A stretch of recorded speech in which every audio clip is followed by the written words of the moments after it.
मनोज जरांगेंवर गुन्हा दाखल करावा अशी मागणी वकील गुणरत्न सदावर्तेंनी केलेली आहे आणि त्यानंतर मराठा समाज आक्रमक झालेला आहे। सरकार सदावर्तेंना पुढे करून 29 ऑगस्टला होणारा मोर्चा दाबण्यासाठी आणि मराठा समाजाला बदनाम करण्यासाठी सरकार प्रयत्न करत असल्याचा आरोप करण्यात आलाय।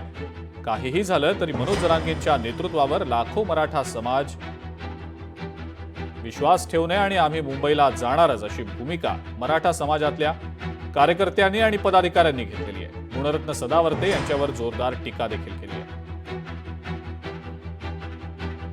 चौकोनी चष्म्याचा वेल्डिंग घातलेला तो एक पाळीव कुत्रा, भुंकणारा पाळीव कुत्रा भारतीय जनता पार्टीने खास त्यासाठीच बसवलेला आहे, कारण प्रत्यक्ष स्वतः भारतीय जनता पार्टी जरांगेबाबत बोलू शकत नाही। मनोज दादा जरांगे यांचा जो 29 ऑगस्टला मुंबईमध्ये मोर्चा येणार आहे त्याला आवर कसा घालायचा हे भारतीय जनता पार्टीच्या काही लक्षात येईना। त्याच्यामुळे हा चौकोनी चष्म्याचा, बेडकांच्या डोळ्यांचा असलेला हा सदावर्ते नावाचा भुंकणारा कुत्रा सध्या आता भुंकत आहे, पण त्याच्या भुंकण्याकडे कोणीही लक्ष देण्याची गरज नाही।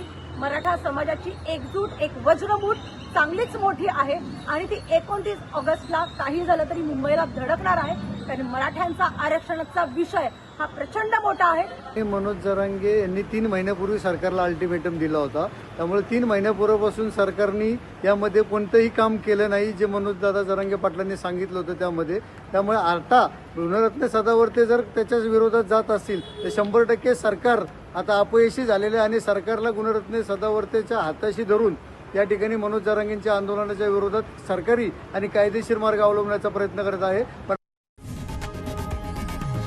लोकशाही मराठी ऐका, पहा, जागरूक रहा।